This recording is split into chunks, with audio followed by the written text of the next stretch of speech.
702 and Cape Talk. Family Matters.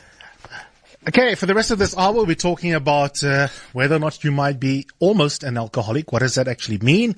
And how do you know? And what can we do about it? Joining me in our Cape Talk studios is someone who's no stranger to this platform, the founder of World Without Wine, a really important online community that tries to make a difference and has made a difference to countless South Africans in particular. Janet Gurant. How's it, Janet? Hi, Eusebius. I'm good, thank you. How are you? I'm very well. We haven't spoken to you since you've gone global. Yeah. Oh, it's okay. I'm still talking to you. How was the trip, by the way? You've given workshops now where in the UK? Yes, UK is coming up in October. That's almost full. And I was out in Singapore last month, and we're beginning to connect with our audience there. So it's all cool. It's very exciting times. That's really awesome.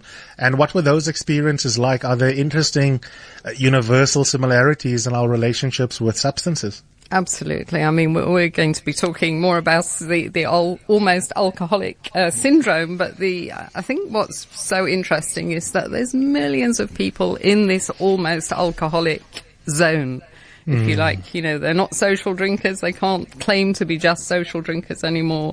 Neither are they alcoholics, reaching for the vodka in the morning. But they are in this almost alcoholic zone.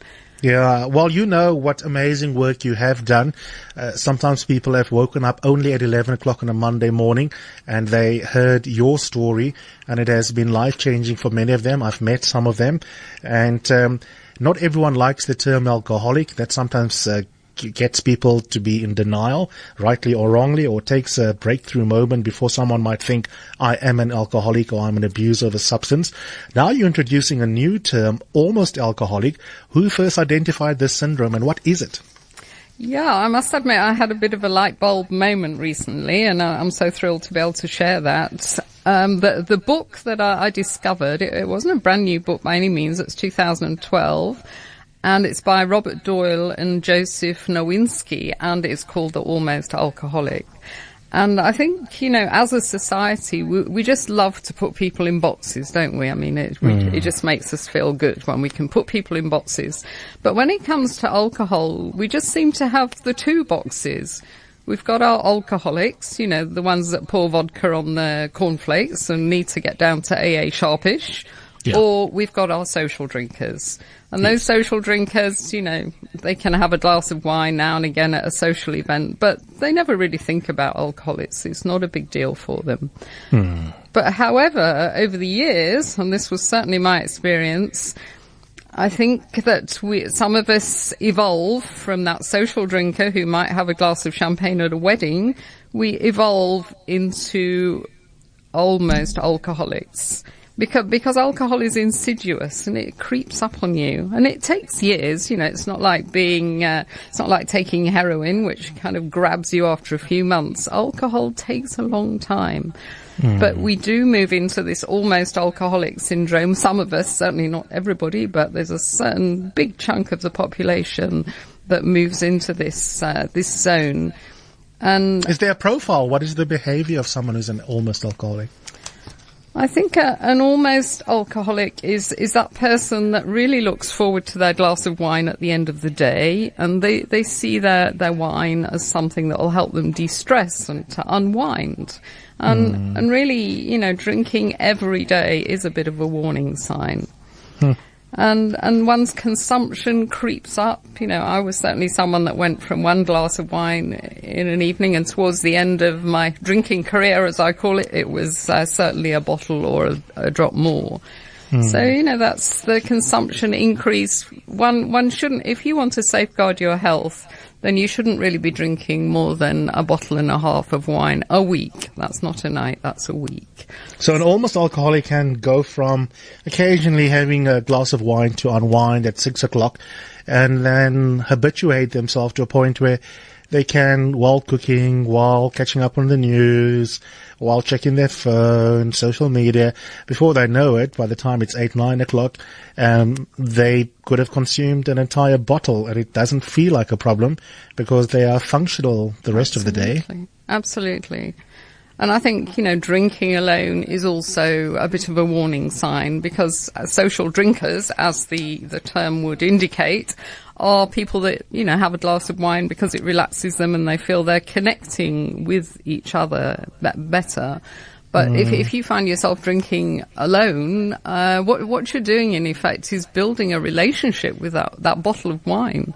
And I come across people that would actually turn down a social invitation because they'd rather stay at home with their bottle of wine and their Netflix. Wow. And, that's the danger sign. Is this also someone who typically might try to maintain the buzz? Oh, absolutely, yes. I mean, there's been some research recently that is so interesting, because that buzz that those of us, that were into or are into alcohol love so much, it actually only lasts for 20 minutes. Can you believe that? And then it kind of plummets. And those of us that get into trouble with alcohol, we love the buzz so much that we want to prolong it. So we think, wow, I'm having a great time. Maybe this is all subconscious, but we think I must have another glass of wine because I want to prolong this buzz. Whereas the sensible drinker, the real genuine social drinker, will also be enjoying the buzz, but subconsciously they'll think, okay, I'm having a nice time, I'll have a glass of water, or maybe I'll stop drinking altogether. That's the big difference between a social drinker and an almost alcoholic. We don't seem to have an off switch, those of us that get into trouble. And of course it's dangerously close to, and in fact in some respects the same, as the effect that alcohol has on an alcoholic. For example, can change your brain structure, or at least your behavior cognitively. You might find yourself, for example, thinking that you're okay to drive a car after a bottle of wine, and that it's okay to do so, because even your capacity for reasoning gets very quickly affected. And we know how dangerous that is, not least because your motor skills are affected. Absolutely. I mean, one of the funniest descriptions I've heard about the change in the brain is by I think this lady was a neuroscientist, and she drank about 15 shots of tequila, and she talks you through what's going on in her brain, and it's brilliant. But she says the prefrontal cortex, the easiest way to think of that is that's the mom of your brain. So that's the sensible part that says, if you're drinking, you're not going to drive. But the problem is, after 2 or 3 drinks, the sensible mom moves out and the crazy aunt moves in. And that crazy aunt says, yes, we're fine. Where's that car again? So always remember, when your mum moves out, there's trouble ahead. Trouble ahead. Okay, so you've heard Janet give some details in terms of the characteristic of an almost alcoholic. Here's a couple of questions. I'll just summarize them for you and tell me whether I might be describing you. Do you look forward to a glass of wine at the end of the day? Does it sometimes slide from a glass to an entire bottle, even if you are doing things around that activity that you may not think therefore indicates that you might have a problem? Do you drink alone, for example? Might you even say no to going out and drinking socially because you're enjoying a bottle of wine with Netflix or whatever it is you might be doing? And do you keep topping up to make sure that the buzz continues? Just think about that. I want you to think about that. And if you'd like to call in, if you want to get advice from Janet, Janet is someone who has walked the talk. She's done incredible workshops. Many of you know her from this platform. Many of you have been to her workshops. Maybe you are introduced to her for the first time today. She's from www.worldwithoutwine. There is an opportunity. It's a safe space. Tell us your story. If you are uncertain whether it applies to you, if you want to push back as well, let's have a conversation about our relationship with alcohol. 011-883-0702 and in Cape Town on 021-446-0567. And we've got Janet for the whole hour. And don't worry, we're not only going to articulate the problem, we're also going to give you some resources that you might use to begin a journey towards a healthier relationship with yourself, your body, and with alcohol. 702 and Cape Talk. Family Matters. Indeed, we're talking about being almost an alcoholic. What is an almost alcoholic? And I've given you some of the characteristics with Janet Gurant. And she is a sobriety advocate and the founder of World Without Wine, which is a really useful online portal with many, many calls, as we always do when you come on, Janet. Let's see how many people we can help out today. Janine, thank you so much for calling in. Hello. I was a very, very, very heavy drinker. In fact, I was hospitalized about 30 years ago. About 16, 17 years ago, I woke up one morning and I couldn't even tolerate the smell of anything alcoholic. And to this day, I cannot. I have to move away from someone if I can smell the alcohol. And recently I've been through some major trauma, and that even didn't cause me to want to drink alcohol again. And I don't understand why it happened overnight. And with no help from anyone, no one ever knew, you know. I was just doing it on my own. And I just wonder if anyone, I've been wanting, I missed you, well, I tried to get you last time you were on the air, and I couldn't get you, but can you tell me what has happened? Wow, you know, Janine, I've never heard about that before, but I think there's even a name for it, aversion therapy, isn't it? I mean, if that had worked for me, certainly, then I probably could have stopped a lot earlier than I did, but yeah. That's amazing. I can't offer you any, I'm just wondering, I'm thinking aloud here, I wonder if it was your subconscious trying to help out there, because, you know, Well, I knew I wanted to stop. Yes. No, I didn't know that. Oh. What I did know is that I was still drinking heavily. Even after, I'd been to the hospital and I was kept in there for a month, and then quite a while later I started again. And I kept on, but and I was a heavy drinker. No, anything that would upset me, of course I went to the bottle. Yes. And I've been recently, in the last 3 months, I've been attacked twice at gunpoint. They've killed one of my dogs. It's been terrible. Wow. Nothing. I drive past a bottle store, and that even doesn't make me think about it. That's wonderful, Janine, and I understand that as the need. It's human curiosity, isn't it, Janet, to try and understand what might account for that. But from a purely functional point of view, there is no one path to sobriety. No, that's so interesting. I've obviously come across many people that have gone through this journey, but that is the first time I've heard that, Janine. And how's sobriety working for you, apart from your recent problems? It's working for me because I don't even think about it. Right. Yeah. You know, it's not even a case of maybe I should try again. Yeah. Maybe it'll get over the pain I've been through with 5 guns in my face. You know, there's a lot of trauma at the moment. Yet, I still cannot I never had any withdrawal symptoms. Wow, yeah. I never had absolutely nothing. What have you gained? What have you gained in terms of? I don't want to lead you with a question, but let me rather put it this way. You know how if one drinks socially, or you're almost alcoholic or an alcoholic, if you go through trauma, if you've had a bad day, if that guy on Cape Talk, you CBS pissed you off, a good bottle of wine might make you feel better. Now that you don't go to wine to medicate, how do you deal normally with the things that you might otherwise have dealt with, thinking you're dealing with it with alcohol? How do you deal now? What have become new ways of being? Well, I can't really answer that except to say to you that since all this bad stuff has happened in the last 3 months, Yes. I know I've become a chain smoker. Oh, wow. I was always a smoker. I started at the age of 16, and I'm now 70 years of age. I've never, ever stopped smoking for 1 minute, but now I am a chain smoker. Janet, we still have a show to do, which we'll do in future, around other substances, right? Because isn't that interesting? One of the things that you workshop with the people who come to your workshops is, of course, you need to now find other ways to deal with the underlying anxieties and the range of things that are sometimes reasons why we resort to the bottle. So there are healthy alternatives, and then there are alternatives where you can become addicted to another substance or another activity or technology. That's not good, because that's just redirecting the problem. Yeah, yeah. And it's really, I mean, we say to people, rather than come from a place of deprivation, when you make this change, think of it as a choice. You know, it's a lifestyle choice. Choose an alcohol-free life and make it awesome. And once you've stopped, as far as I'm concerned, that's when the work starts, because then you have to discover yourself. You have to find out who you are.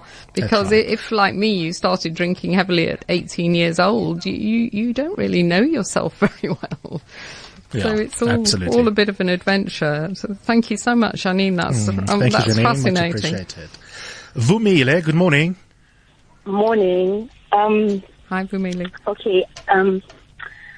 Okay, I have a very long relationship with alcohol.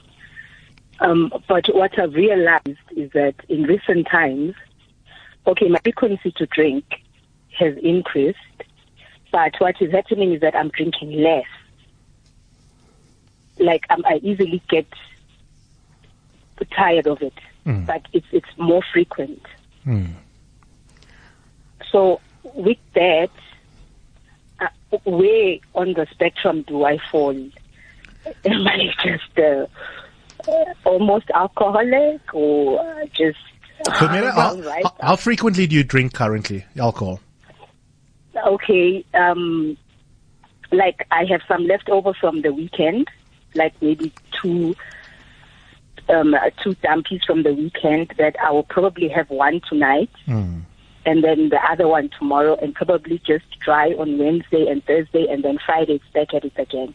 So I'll probably have about, in a weekend, I'll have like 12, like two cases. Yeah. In a weekend I'll have like 12, but then I find that it's getting harder to drink more.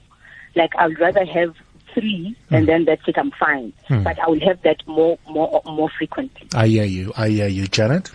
Well, Vumile, I would just bring out the guideline that we use all the time that's been very well researched and tested. If you're drinking more than 1.5 bottles of wine a week, then you are putting your health at risk. And another kind of way to see if you are almost an alcoholic is to ask yourself, well, have I ever tried to stop completely? Or have I tried to cut down and drink within those healthy limits? And if you have tried and kept trying and kept failing, then I would say that's a very clear sign that there is a problem and you need to make a change. Have you ever tried, just for fun, say for example, and we're going to talk shortly about the Spring Sober Challenge. Have you ever been through a dry January challenge or a Spring Sober Challenge, Vumile? Yeah, I've during Lent, I've tried to give it up. Yeah, and how did it go? But it went well. I did it for the 40 days, but you see, then I shouldn't go to my friends and stuff. Or if I do go, then I'm just hanging around thinking, okay, I want to go now, type thing. So it's not like I'm there fully. So, and also in that 40 days, I'm like, this must just end quickly now. Okay. So I've tried, but also for me, it's never been a situation whereby I'm thinking about it, like, I need to stop. Or for me, it's always been just, who doesn't drink? Yeah, I would say, Vumile, that's quite an interesting comment you made about, you did your 40 days, well done for that.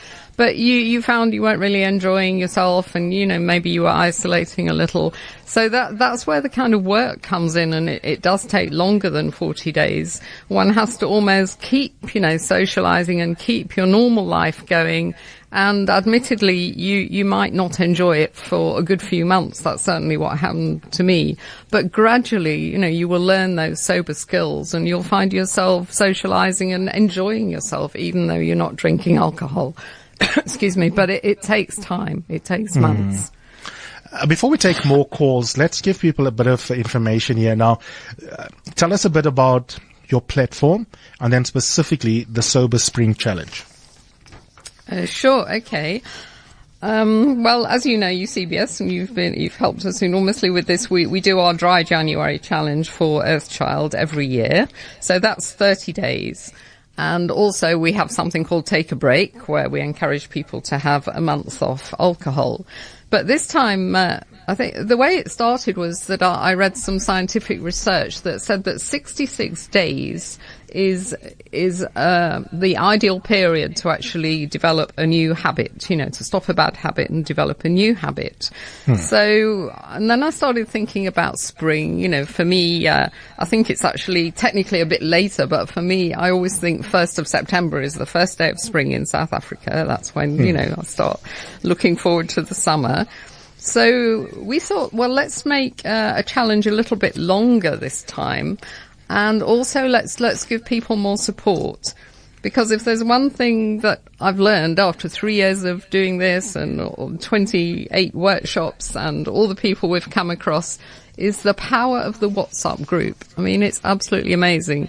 The way that people connect with each other and they comfort each other if there's a problem, or they motivate each other. It's like magic.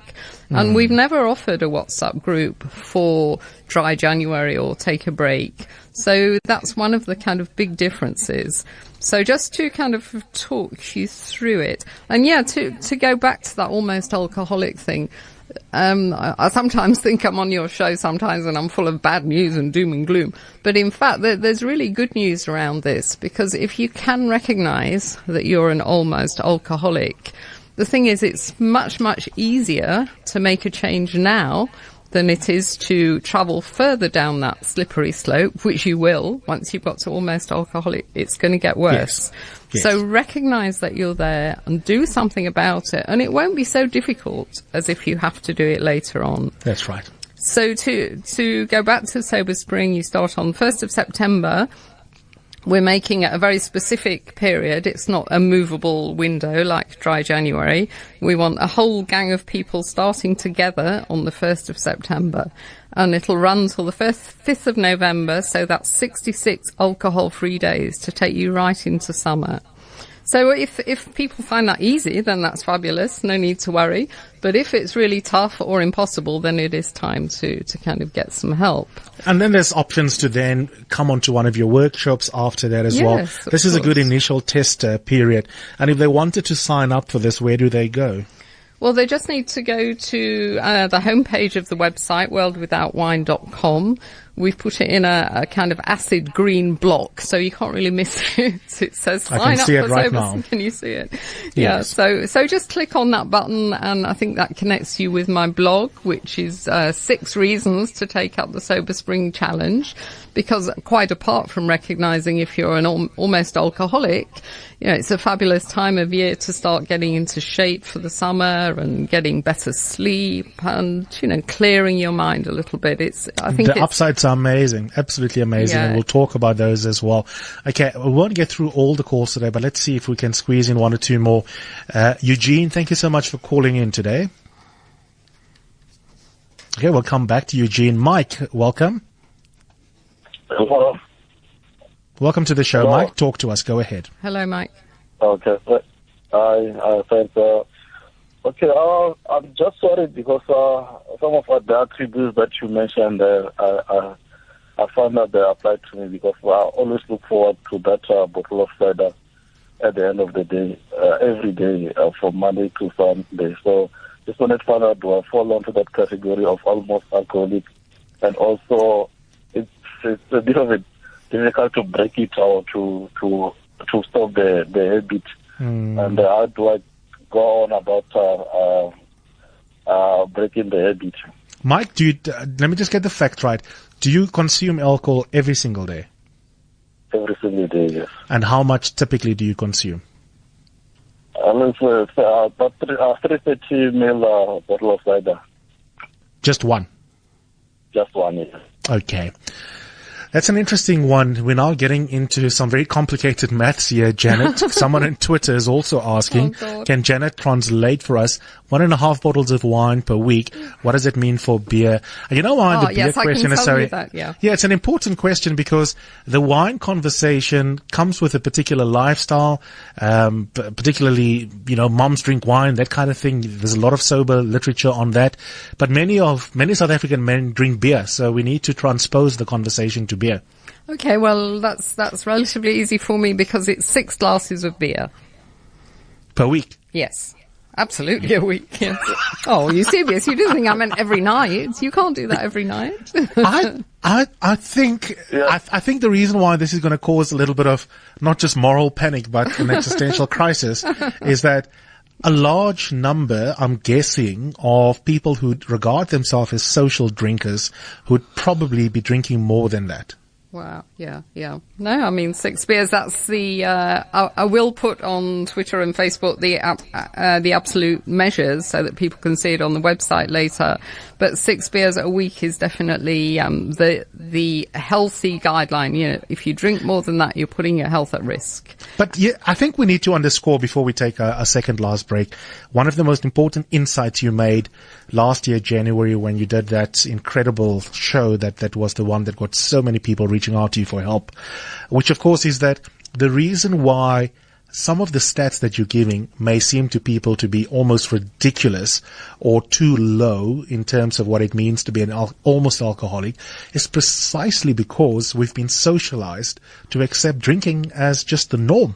Oh, totally. I mean, you're the freak if you don't drink. You know, I live with that now. I mean, I always say as a woman, it's particularly fine line we're treading, because if we don't drink, we're not fun. If we get drunk, that's not cool either. So, you know, it's the whole of society seems to be structured. And the wine industry has been incredibly successful in marketing to us ladies particularly. And yes, there's peer pressure and, you know, the guys with their mates and the beers. And it must be very difficult to be a man in a pub, you know, clutching your Coke or something. But I would say that thanks to the companies bringing out alcohol-free alternatives, you know, I would say to the guys, if you're a beer drinker, then just get the alcohol-free beer. I don't know if I'm allowed to mention the makes, but there's several of them, so try them. Yeah, there's a couple of good ones. Yeah. And I mean, you learn, it's an interesting journey when you go into the alternatives. You and I have had this conversation. Yeah. Initially, you feel the need to have strategies like Vumile, I'm going to leave early, which is fine, Vumile. It's your health, it's your well-being. You don't have to be pressured to stay because everyone else who's on a buzz and drunk are staying until 2 o'clock in the morning on the dance floor. You can leave at 11 o'clock. But you also realize several things that, number one, you consume an incredible amount of fluids that your bladder can't hold. So the first time you buy these alternatives, you go and buy the gin and tonics that are alcohol-free and sugar-free. You buy 6. I'm now at the point where I will take a maximum of 1 to a dinner party because, quite frankly, I don't want to be drinking 3-4 things. So it's an interesting journey that you then go through, transitioning from drinking the alternatives, the non-alcoholic ones, to a point where you actually just assert your autonomy and people learn to live with who you are. Absolutely. That's been my experience as well, UCBS, because with the alcohol free, if it's not giving you the buzz, you know, well, first of all, it's not chemically designed to make you want more, as alcohol is. So if you're not getting the buzz, it seems, you know, a bit pointless. But it works as a very good prop, you know, you're standing there clutching your bottle and you feel like one of the guys. So that's an important. Right. That's right. Let's take a little bit of a break here. Louis and Wilfred, we're going to also get to your calls on the other side of this. 702 and Cape Talk. Family Matters. Wilfred, thank you so much for calling in today. Hi, Wilfred. Thanks, Steve. I wanted to just find out from Janet. Hi, Janet. In terms of the workshops, how many black people actually come to the workshops for these things? And the reason I ask is because we seem to have this denial about alcoholism. I mean, Mike called in, he was shocked about the statistics about drinking a beer a day, that could also make him potentially an alcoholic. And when you've got a drunk uncle, everybody says he drinks too much. He can stop if he should slow down, but nobody ever says he's actually an alcoholic. And so I just want to find out how many people such an interesting question, Wilfred. Deny this. Yeah, it's an interesting question. You know what jumped out at me more, particularly the last workshop where I met Janet to collect a couple of wonderful books she gave me, is not so much the race, the race demographic, but also the gender one. I think men in general, black and white, are often more in denial about our relationship with alcohol. But at least anecdotally, in your last couple of years' experience, Janet, what have you witnessed demographically? Well, certainly the ladies. You know, it's I would say 85% of the people that come to workshops tend to be female, but race-wise, I mean, tend to be all races. You know, particularly in Joburg, we've had a lot of black successful business people that have come along. which has been great. But yeah, certainly more women than men. And I would encourage the men to really look, if you have the resources personally to deal with your relationship with a substance, with a technology, with behavior that is addictive, that's obviously fine. But we know that us men don't like to feel like we have problems, that we are vulnerable. We don't want to go into spaces that seem to be designed to help us become a little bit better in terms of self-improvement. And yet the men that I have seen, the ones that attended the first workshop that I was in, Janet, these are men who are professionals. These are men who are very competitive, extremely successful from all walks of life. And so anyone can be affected. There's something incredibly democratic about addiction and about abuse of substances. It is gender blind, it is color blind, it is class blind. And there's many, many functioning alcoholics. I was certainly one for many years. Yeah. And just as the almost alcoholics are out there, the functioning alcoholics, they just hold everything together. And the ladies that come on our workshops, they invariably have good jobs, they have families, they're holding all these balls in the air, and, you know, they're just about holding it all together. But they're clever because they recognize that they're on a slippery slope.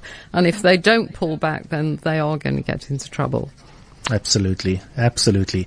Okay, so just to summarize, if you want to sign up for the Sober Spring Challenge, it starts on the 1st of September. It's a 66-day challenge. It will be a wonderful test. If it comes easily to you, the Dry January Challenge came easily to me. And I've got an uncomplicated relationship with alcohol. I'm lucky in that regard. Many people don't. My substances that I abuse tend to be sugar and carbs in a very, very real way. But the only way you can find out whether you can is by signing up for something like this. You've got nothing to lose. So go to www.worldwithoutwine.com. There are other resources on this website. You'll get a daily email that is really fascinating and useful just to get you through the day from Janet if you sign up. The details are all on the website. And then take it from there. If after 60 days you feel the need to sign up for one of the workshops, I highly recommend them. I've seen the impact that they've had on other people, and I've actually been through one of them, and it is really amazing work. Janet, thank you for coming on the show. Any other detail that I've left out? No, thank you. It's we've got our Sober Spring Facebook group, which will be fun. We're going to be popping in doing Facebook Live on that. So, yeah, I'm really looking forward to it, and hope we get lots of your listeners on it. Beautiful stuff. Thanks, Janet. Have a lovely week. Thank you so much. You too. Bye.